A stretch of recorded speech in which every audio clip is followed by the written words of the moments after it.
So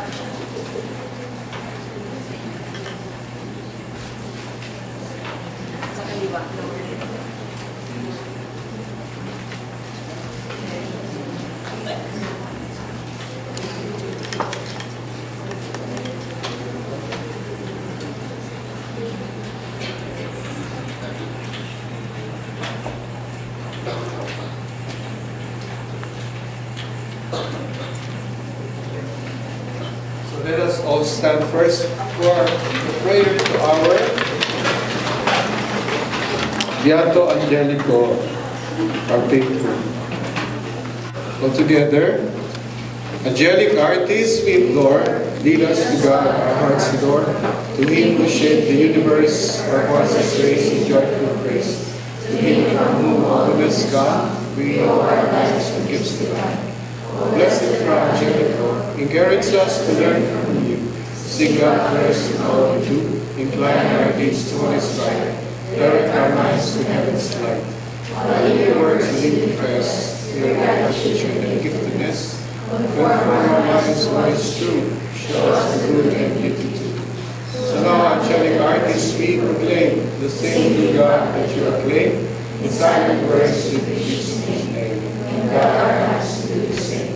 To God with thanks we dedicate, the words of our heart not strayed. With hearts resolved we have received, to share the gifts we have received. In God the Father and Son, and the Holy Spirit, God is one.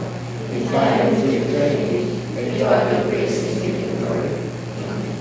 In the name of the Father, and of the Son, and of the Holy Spirit. Amen.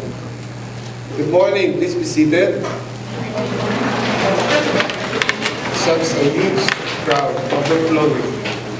Third year, fourth year? Third year. Okay. So, next year, we look forward for your graduation. And that is both a sad moment and happy moment when you say goodbye to UST. Okay, actually I have given this talk last year when we celebrated, the Dominican Order celebrated its 8th centenary anniversary, 800 years of foundation. The Dominicans, who came from Dominican schools, who graduated from any Dominican school, from UST High School. Okay, UST High School is a Dominican high school. Angelicum, or Santa Catalina. Okay, anyway, so you may have heard about the Dominicans. Okay, you remember in your high school, the Dominicans? No limitang ere, el filibusterismo. Okay, so I begin now. My first encounter with the Dominicans were rather unwholesome and unpleasant. I was on the third and fourth year in high school when I revered the revered national hero Jose Rizal introduced the Dominican friars. Fraile, no? Parang samang pakinggan yung fraile. And I was introduced to the Dominicans. So you know Padre Sibila, you remember? He was director of UST. Padre Irene, Padre Milion. You remember Padre Milion? He was the professor of Placido Penitente. Huh? Yung Agham. Klase sa Agham. Natatanda niyo sa Placido Penitente. He was so late and disappointed that he was never called in the class.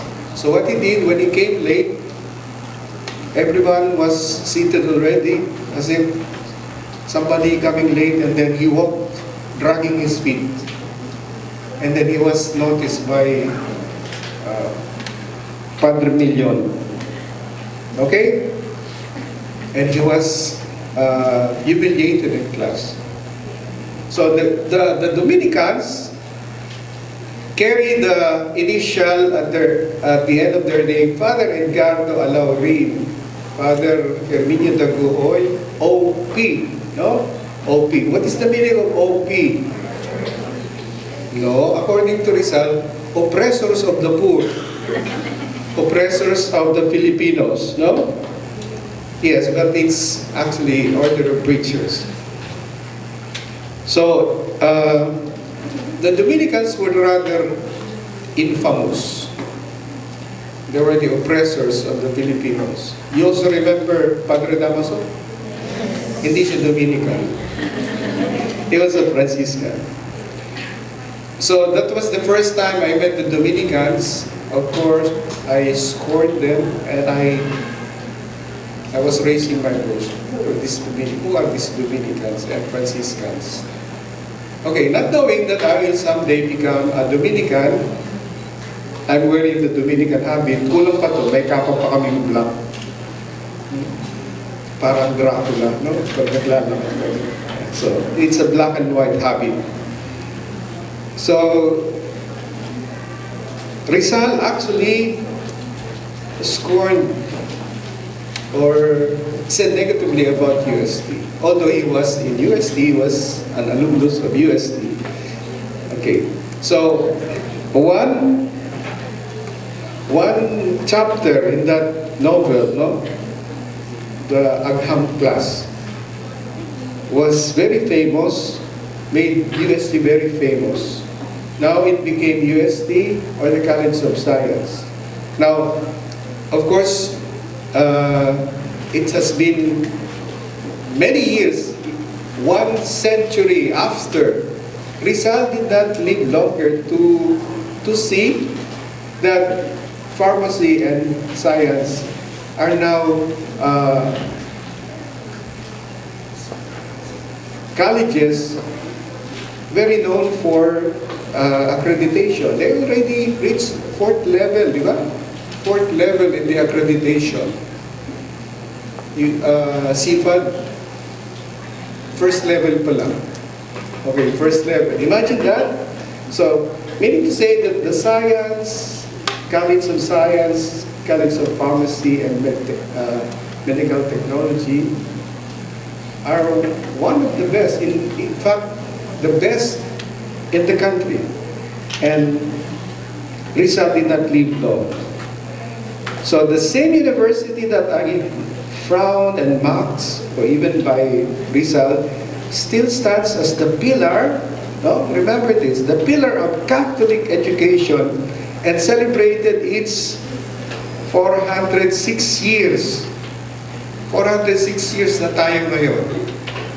Year 2017. Okay? And still remains the premier university in the country and one of the best in the world. And in the university, one of the, in fact, the best college in the whole world, College of Fine Arts and Design. Are you proud of that?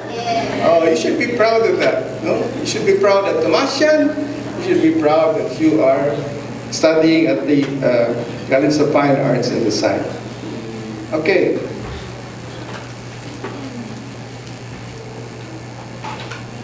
Okay, so who are the Dominicans? Oh, so these are the Dominicans, no? That's the complete habit of the Dominicans. Those are the Indios. No?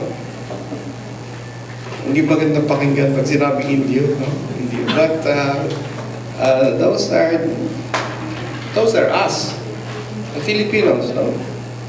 But don't you know that those are the rich people of the time? Because those who studied at the University of Santo Tomas and Colegio de San Juan de Letran belonged to the rich families before. Okay.